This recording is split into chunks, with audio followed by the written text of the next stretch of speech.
Merci pour la précision.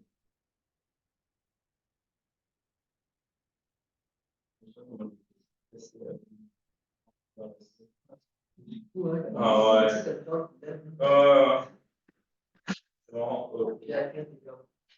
en fait, on rentre dans le truc, et genre comme tout ça, comme tu as fait de Bonjour. Bonjour.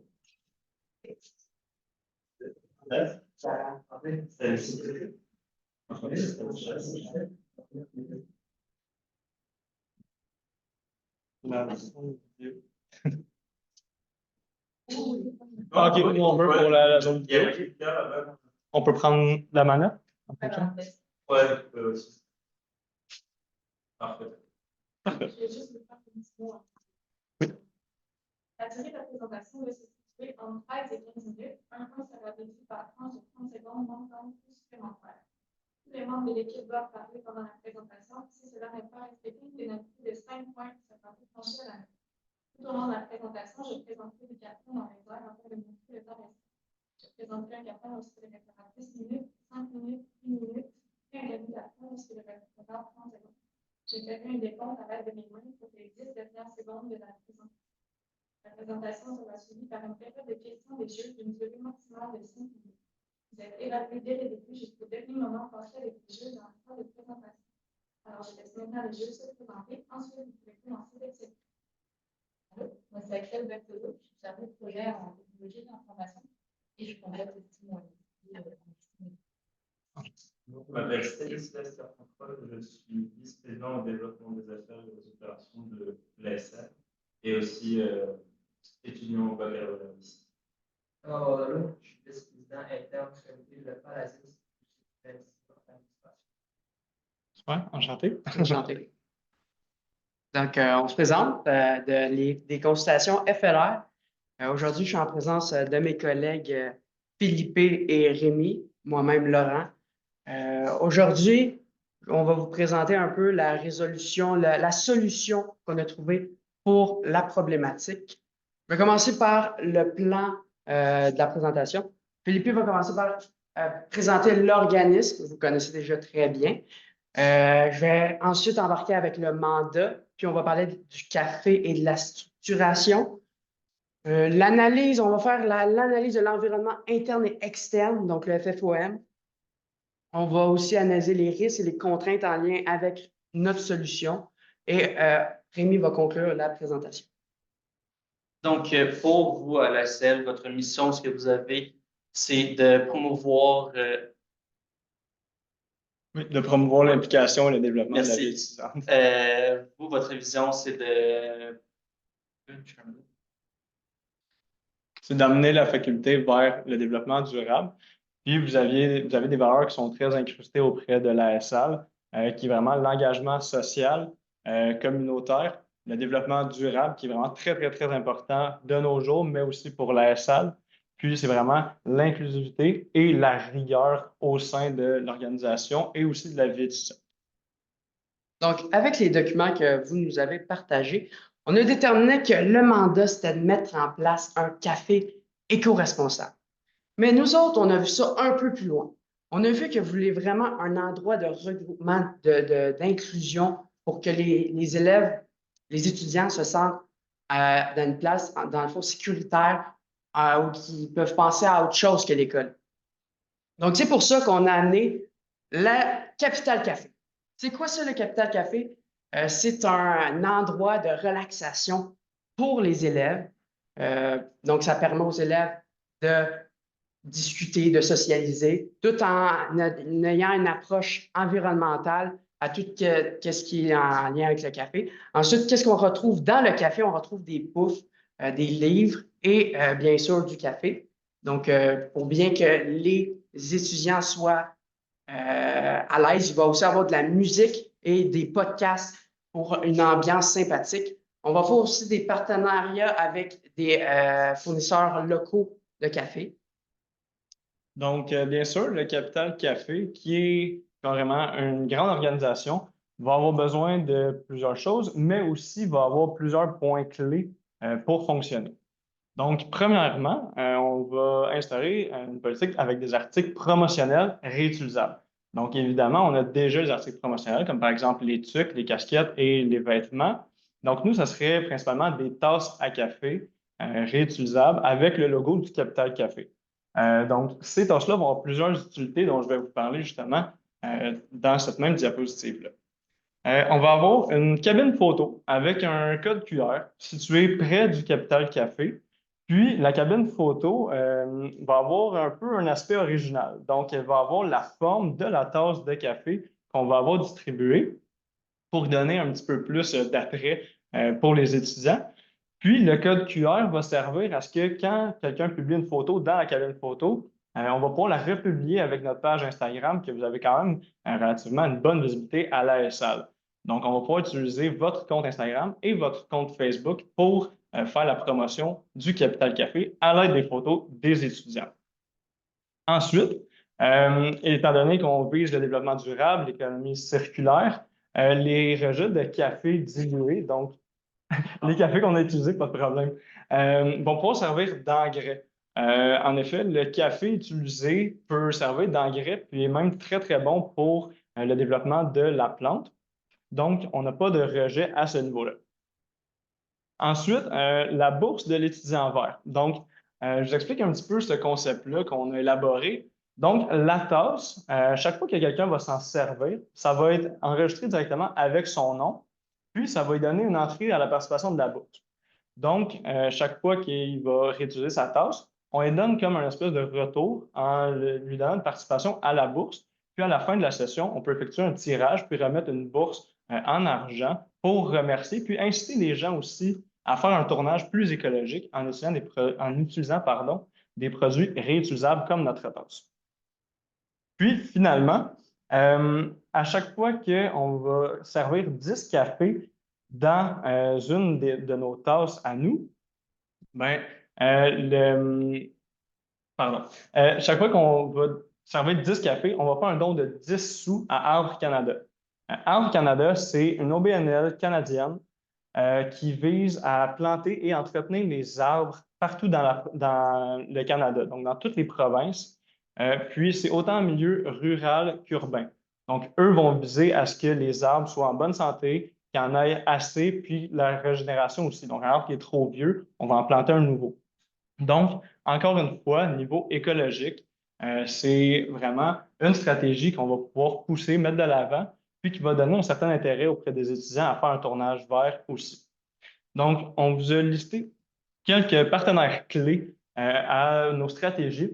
Donc, on a 94 Celsius Café, qui est une entreprise de Montréal qui est en fait un micro-torréfacteur. Donc, eux, ils font la torréfaction des grains de café, puis leurs grains de café sont choisis de manière éthique. Donc, ils vont aller les choisir dans d'autres pays, évidemment, parce que le café ici, on n'a pas des grandes cultures.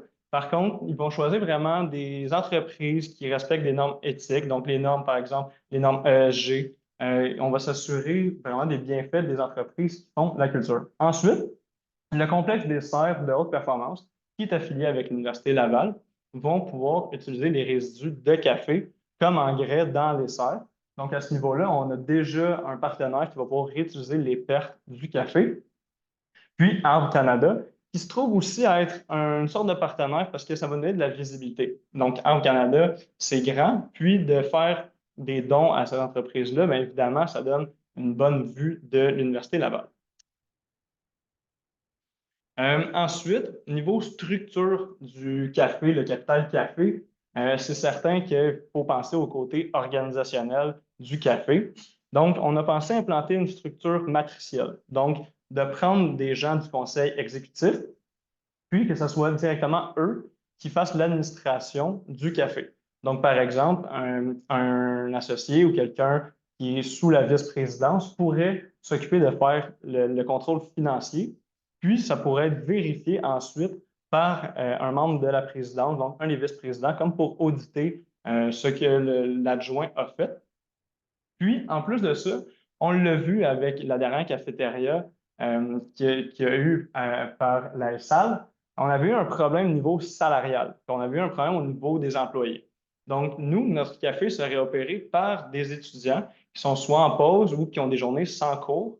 Donc, on n'a pas besoin d'une grande main-d'œuvre. On a besoin de peut-être 1 ou 2 employés qui sont là pour servir le café, faire le ménage évidemment, donc pour s'assurer le service à la clientèle. Donc, ça serait directement des étudiants d'ici, ce qui est aussi un moyen de redonner à la communauté étudiante de la faculté. Parce qu'on le sait, la SAL veut redonner, c'est un de leurs moyens de participer au développement durable, à un niveau social, de redonner directement aux étudiants. Du côté de l'FFOM, les forces que vous avez, c'est les réseaux sociaux. Vous avez à peu près un peu plus de 8000 abonnés combinant Facebook et Instagram. Vous utilisez les réseaux sociaux en partageant les photos de la cabine photo qui sera à côté du café, qui aussi incitera les autres étudiants à s'abonner à votre page. Vous avez aussi le conseil exécutif qui est bien implémenté, comme Rémi l'a cité, peut l'utiliser pour faire, les sociétés peuvent faire les finances du café.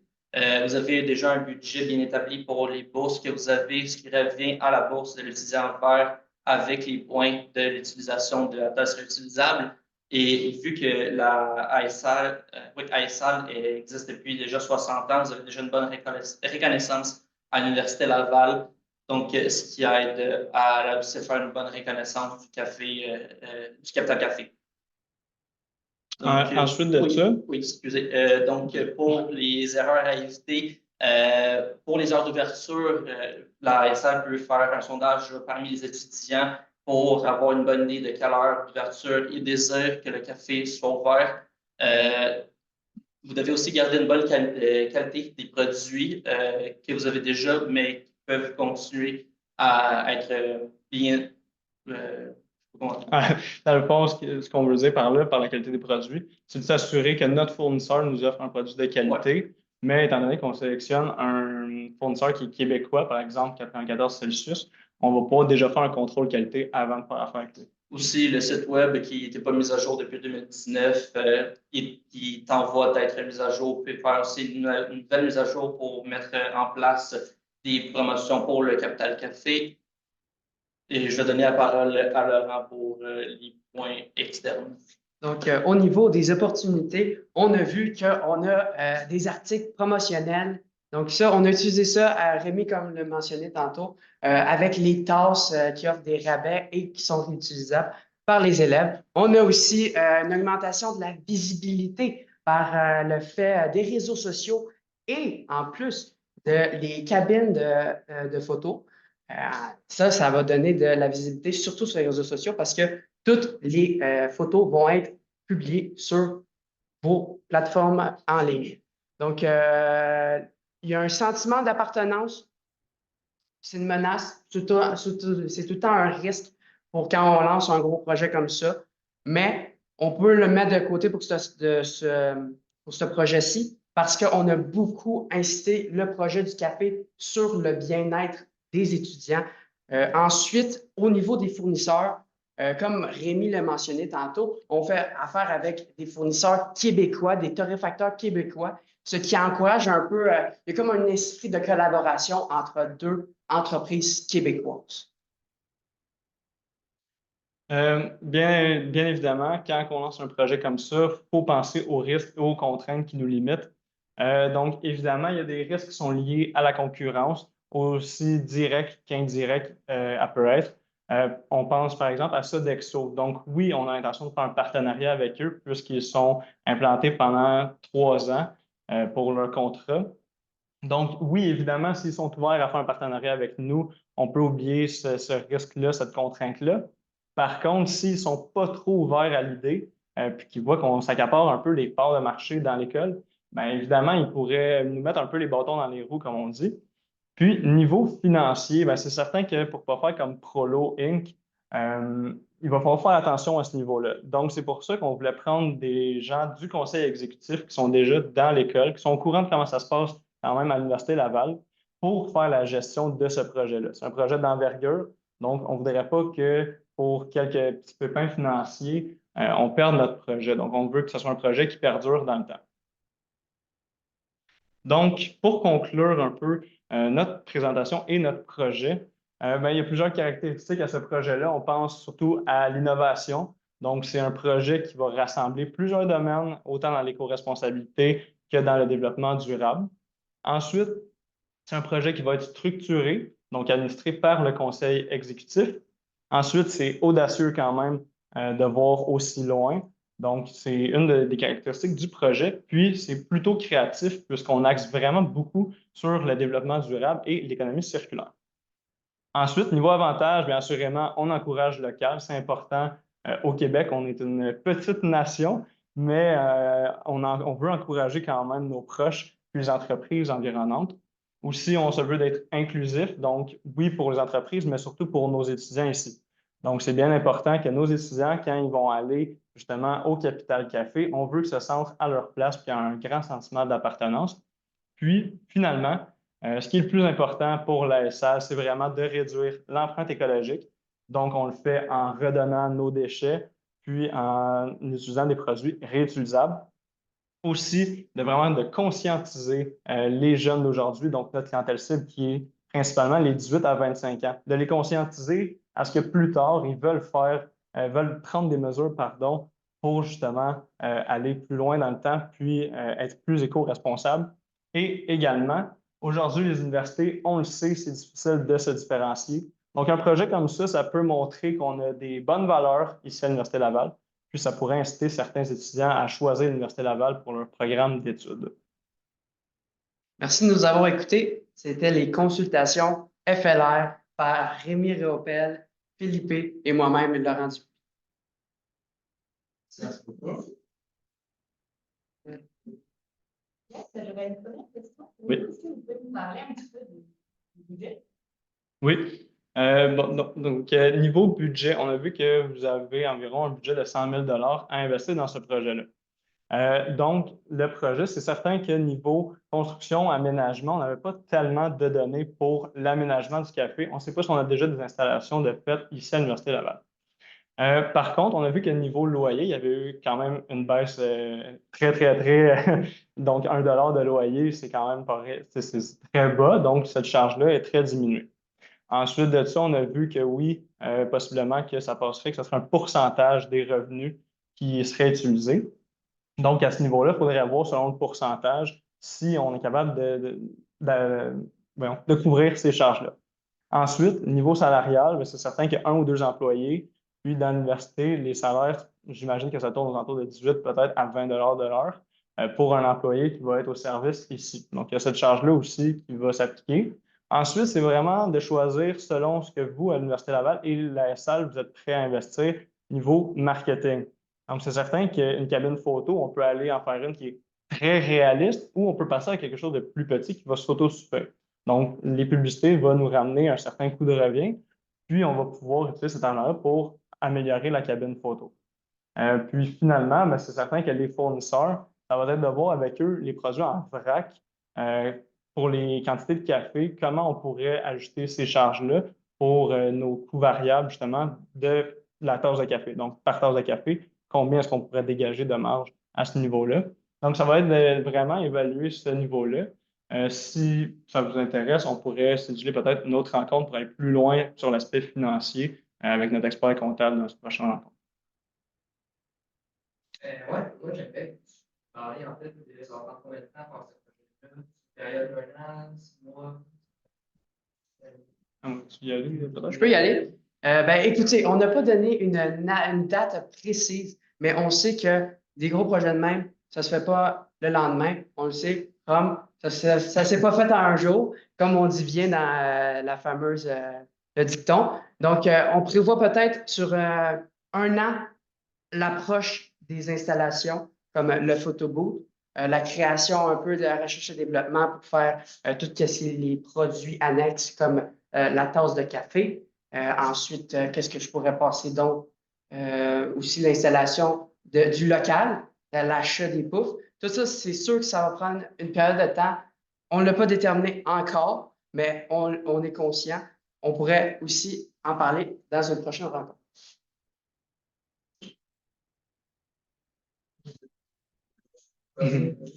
Moi, c'est une question. Pour 94 Celsius, vous dites qu'il est à Montréal. Est-ce que vous n'avez pas trouvé plus proche, vu qu'on cherche plus au local, c'est quand même une hauteur de route. Dans un camion, ça peut faire beaucoup au niveau empreinte. C'est certain qu'au niveau de l'empreinte carbone, il faut trouver un fournisseur qui est plus proche. On a regardé vraiment au niveau des fournisseurs, on en a trouvé un à Repentigny, on en a trouvé aussi à Sherbrooke. Il y en a plusieurs qui sont situés à Sherbrooke. Dans la ville de Québec, on n'en a pas trouvé qui sont spécifiquement établis ici. Par contre, on a vu une brûlerie qui a plusieurs points de vente. Donc, cette brûlerie-là, possiblement qu'elle en aurait un plus proche.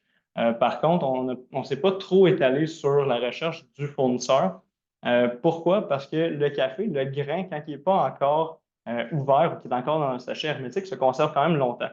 Donc, si, exemple, on fait les prévisions du nombre de cafés qu'on pourrait vendre dans la session, on pourrait commander quand même une grosse quantité, puis on n'aurait pas besoin de faire des allers-retours nécessairement à Montréal à toutes les semaines, par exemple. Donc, il y a cet aspect-là que oui, on y avait pensé, mais vu la quantité en vrac qu'on pourrait commander, on s'est dit que Montréal, c'était quand même pas si loin. Mais il y a toujours la brûlerie qu'on pourrait vérifier s'ils ont une succursale qui est plus proche d'ici. Et par rapport à ça, comment vous comptez garder que ce soit abordable pour les étudiants? Monsieur, grâce au rabais des tasses de café, le prix du café va beaucoup réduire. Donc, tout ce qui est les produits proposés aux clients, vous amenez votre tasse de café au coffee shop et désolé pour l'anglicisme, et ils vont vous donner un rabais sur ce café et cela va rester abordable pour l'étudiant. Certes, mais ce n'est pas forcément la. Ah, pardon, je fais non, bon, merci Oui? beaucoup. OK. Merci à vous. Merci beaucoup.